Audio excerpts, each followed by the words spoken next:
Hablar de los orígenes del sindicalismo en Chile es remontarse a finales del siglo XIX, específicamente desde el año 1890, cuando se vive la huelga general de los obreros del salitre en Tarapacá. Posteriormente, en 1898, destaca la huelga general en Iquique, encabezada por la Combinación Mancomunal de Obreros. De esta forma, desde fines del siglo XIX, se desatan grandes huelgas en el norte de Chile, las cuales se inician en Iquique, llegan a Santiago y afectan a diversos puertos. El 15 de abril de 1903 se inició en Valparaíso un movimiento que concluyó con una brutal represión. Se trata de la llamada Huelga Portuaria de Valparaíso, la cual terminó el 13 de mayo de 1903, cuando los obreros marítimos de Valparaíso declaran una huelga exigiendo aumentos salariales. Realizan un mitin en donde son masacrados. 30 trabajadores caen asesinados, quedando más de 200 heridos. En 1904, una huelga en la oficina salitrera Chile es reprimida sangrientamente. Posteriormente, en 1905, una amplia coalición de sociedades populares pidió la abolición del impuesto al ganado argentino, que encarecía la carne en beneficio de los terratenientes nacionales y el detrimento de los trabajadores.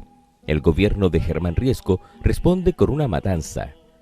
El 6 de febrero de 1906, obreros del ferrocarril de Antofagasta a Bolivia realizaron un petitorio para pedir la extensión de la hora de almuerzo, pero la empresa denegó dicho planteamiento. La negativa de la empresa provocó la natural reacción de las mancomunales obreras. Se generó entonces una huelga a la que se sumaron también los lancheros, los marítimos, estibadores y carretoneros. Obreros todos que alzaron sus voces para solicitar lo que parecía justo, un tiempo prudente para compartir el almuerzo con su familia. Miles de obreros organizaron un mitin en la Plaza Colón de Antofagasta, donde fueron acribillados por la llamada Guardia Blanca y un piquete de marinos del Blanco Encalada. El 21 de diciembre de 1907, tropas de marinería y del ejército, utilizando por primera vez ametralladoras, asesinan en la escuela Santa María de Iquique a miles de trabajadores, mujeres y niños. Es la masacre más terrible de esos primeros años del siglo XX. Esta se perpetró para aplastar una poderosa huelga de unos 15.000 trabajadores del salitre de la provincia de Tarapacá, pero al mismo tiempo para destruir el movimiento sindical clasista. Y estos objetivos fueron alcanzados. Con esa matanza realizada durante el gobierno de Pedro Montt, desaparecen las mancomunales que habían surgido en todo el país. En los años inmediatamente posteriores a la masacre de Iquique, el movimiento sindical experimentó un retroceso hasta aproximadamente 1916. Fue en esos años cuando aparecen las llamadas sociedades de resistencia, con un carácter espontáneo pero de acción directa en las manifestaciones públicas que hoy en día se conocen como el anarcosindicalismo. Posteriormente, el mutualismo y las mancomunales serían el principal medio de representación de las clases populares trabajadoras a través de las uniones y sociedades de socorros mutuos. Estas, como el movimiento organizado, echarían las bases para la posterior creación de la FOCH, Federación de Obreros de Chile, que posteriormente tomaría el nombre de Partido Comunista, PC. Fue así como las mancomunales y las sociedades de resistencia se constituyeron en los principales antecedentes de lo que hoy conocemos como sindicatos. Durante las primeras 2 décadas del siglo XX, la economía chilena dependió casi exclusivamente de un solo producto, el salitre, el que contaba con una alta demanda externa. El punto más alto de las exportaciones salitreras se alcanzó justo antes del inicio de la Primera Guerra Mundial. No obstante, como consecuencia de la Primera Guerra Mundial, se produjo una contracción del mercado externo que obligó al Estado a implementar una estrategia de sustitución de importaciones. A partir de la segunda década del siglo XX, el Estado se transforma en una fuente de empleo, especialmente para la clase media, produciendo la expansión de esta clase y generando un desequilibrio creciente entre la progresiva incorporación de grupos sociales al proceso político y el lento mejoramiento de la condición de dichos grupos. En ese contexto, la elección de Arturo Alessandri simboliza la victoria de los trabajadores, pero también de los sectores reformistas del bloque dominante. No obstante, la alianza entre el bloque dominante, Alessandri, el Partido Obrero Socialista, POS, y las organizaciones de trabajadores, simbolizada en la Federación Obrera de Chile, FOCH, tenía límites precisos. Así como Alessandri había conquistado el gobierno, la derecha mantenía el control del Senado. Un compromiso pactado entre la oligarquía terrateniente y Alessandri estipulaba que las reformas se limitarían meramente al ámbito urbano. Por esos años, el emergente movimiento sindical mostró una actividad incesante. El aumento en el número de huelgas tiene que ver con la diversificación industrial y el crecimiento de la masa asalariada. En 1921, las mutuales constituyeron la Confederación Nacional Mutualista, llegando a tener registrados 100.000 afiliados. En el mismo año, las mancomunales agrupadas en la Foch totalizaban 80.000 asociados y un nutrido proceso de convenciones y afiliaciones a otros organismos, logrando en 1921 la afiliación a la Internacional Sindical Roja de Moscú.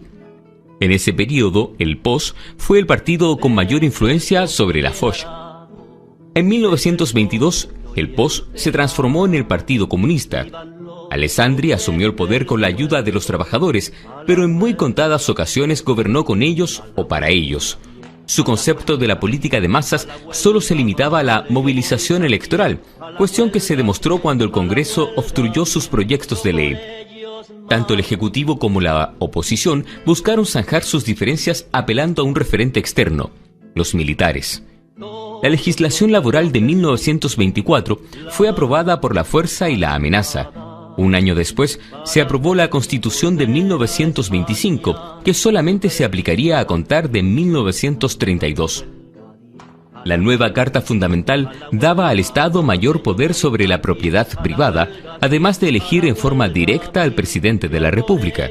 Antes de poner en vigencia la Constitución de 1925, la clase política y los grupos hegemónicos aceptaron practicar algunas reformas por la vía de la imposición obligatoria y sin discusión parlamentaria, porque era la única manera de salir de la crisis nacional.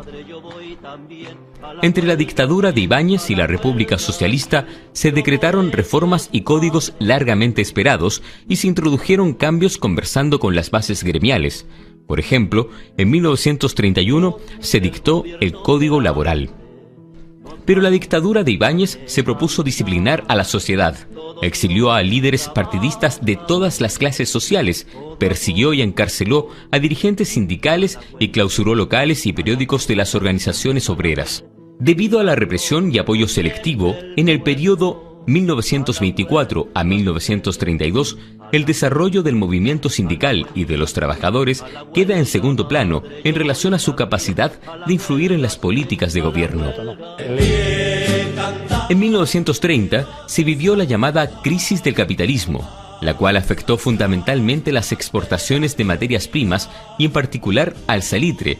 El cierre del mercado externo tuvo efectos internos desastrosos en nuestro país. De 60.000 personas ocupadas en la minería del salitre en 1928, esta cifra descendió a 16.000 en 1931. Una aguda crisis económica y de subsistencia y un elevado índice de desempleo son el contexto de la inactividad huelguística en medio de un ir y venir de gobiernos.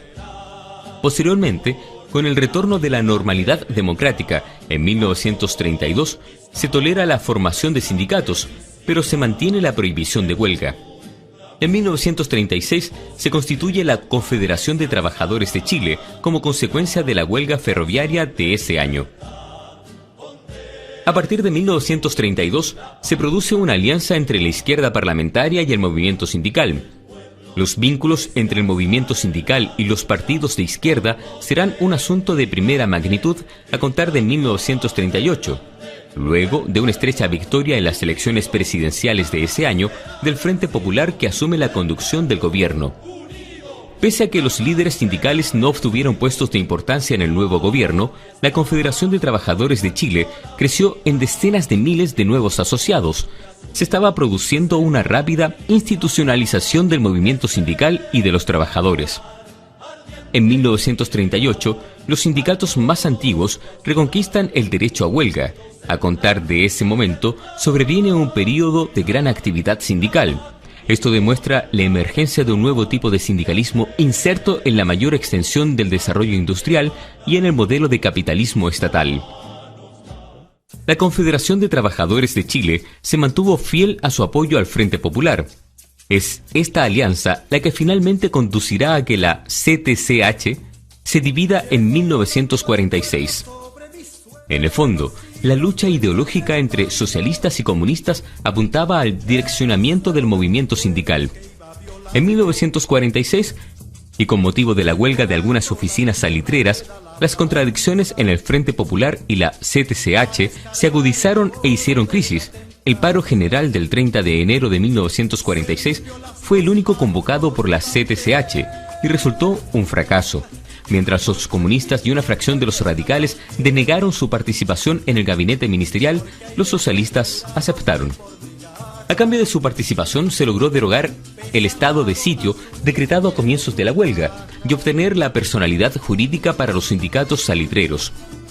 Así llegamos al periodo entre la huelga de 1946 y la conformación de la Central Única de Trabajadores en 1953, el cual está marcado por el acercamiento del Partido Comunista al gabinete del presidente González Videla. En 1948 se dicta la Ley 8.987, también conocida como la Ley Maldita. Esta ley autorizó la persecución, encarcelamiento y deportación de los líderes comunistas. Se abre así un periodo de selectiva represión sindical, especialmente hacia los sindicatos comunistas.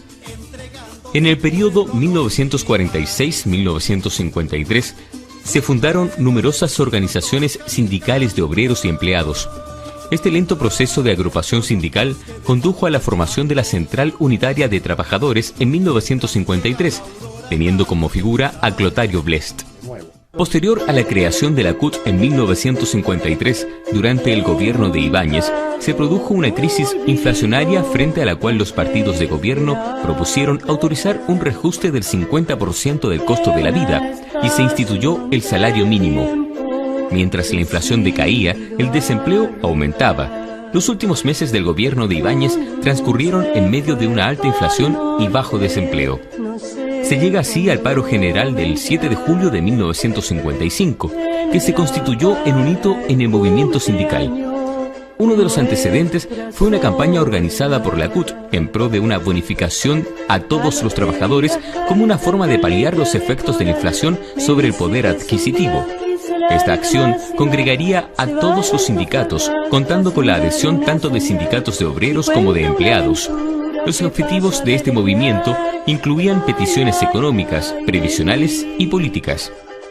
En el memorándum elevado al Ejecutivo, la CUT le expresa la necesidad de realizar un proceso de redistribución de la renta nacional como primera medida de fondo. No obstante el contexto de fondo que rodea el paro de 1955, la solución pacífica operó por la vía del diálogo en comisiones. Esto dejó en evidencia una de las tácticas del movimiento sindical desde 1953, al menos hasta la asunción de Salvador Allende: las huelgas por reivindicaciones salariales, específicamente en el marco de alzas en el costo de la vida. Después, durante la década de 1960, con la llegada de la democracia cristiana al Ejecutivo, empezó la sindicalización campesina. Sin embargo, son los sindicatos industriales los que lograron movilizar a la mayor cantidad de trabajadores en conflicto, tanto en huelgas legales como ilegales. El contexto en que se desarrollaron estas huelgas tiene características comunes. Tanto el segundo gobierno de Ibáñez como el de Jorge Alessandri fueron refractarios a las demandas de los trabajadores, específicamente en el tema de los aumentos salariales, mientras Ibáñez, con apego a la Ley 8.987, procedió a la relegación de dirigentes. Alessandri aplicó la Ley de Seguridad Interior del Estado. La década de 1960 se caracterizó por un agudo crecimiento en la actividad política y social.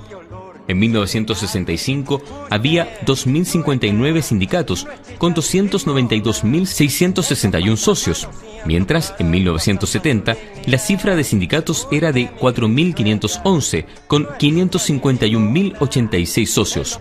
Para el caso de los sindicatos rurales se puso en vigencia una ley especial en abril de 1967. A mediados de 1970 había 500 agrupaciones en 3 federaciones que contabilizaban 130.000 miembros. De igual modo, en 1965, la CUT presenta ante el gobierno un documento titulado Plataforma de Lucha.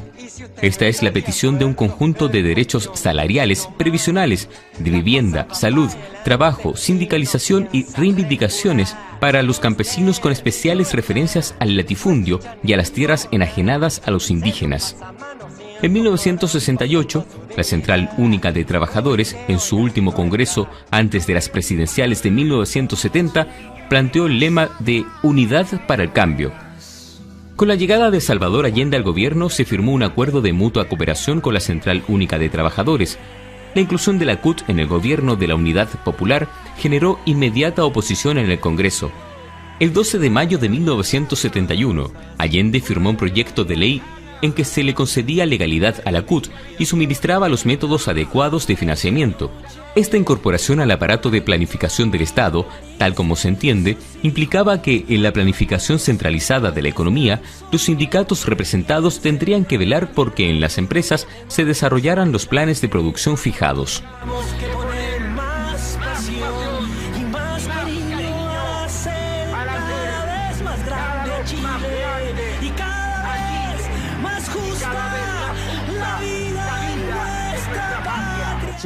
No obstante, tras el golpe de Estado del 11 de septiembre de 1973, se produjo la destrucción y también remodelación del movimiento sindical chileno.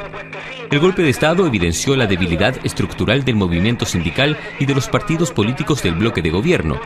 Posteriormente, con la llegada de los gobiernos de la Concertación, se empieza a perfilar un nuevo tipo de sindicalismo marcado por la descentralización y diversificación de la estructura sindical. Lo anterior también da cuenta de los cambios ocurridos en el modelo económico y su traslado a la fuerza del trabajo y a la afiliación sindical, lo que hace que entre 1980 y 1990 disminuya el número de obreros y aumente el número de empleados, fundamentalmente en el área de servicios y ventas. Finalmente, en la actualidad, se está produciendo un cambio generacional entre los sindicalistas. Muchos problemas actuales del sindicalismo chileno tienen relación con el arrastre derivado de las reformas estructurales y la fuerza que impuso la dictadura sobre la economía y la sociedad chilena. Esto ha conducido a una realidad económica consistente en el crecimiento de empleos transitorios e inestables, desconcentración de la antigua gran empresa por la vía de la subcontratación de servicios. Esto ha llevado a que, obligadamente, los sindicalistas repiensen su papel al interior de estas nuevas relaciones de producción, a objeto de producir eficiencia en el trabajo con sus afiliados. Esto tiene que ver con el tipo de dirigentes sindicales que hoy en día se necesitan para entablar y manejar negociaciones ante el gobierno y los empresarios. Dirigentes que además entienden la historia de las conquistas de los trabajadores, pero también los nuevos escenarios, internalizando el cambio y la continuidad en el movimiento sindical y de los trabajadores en Chile.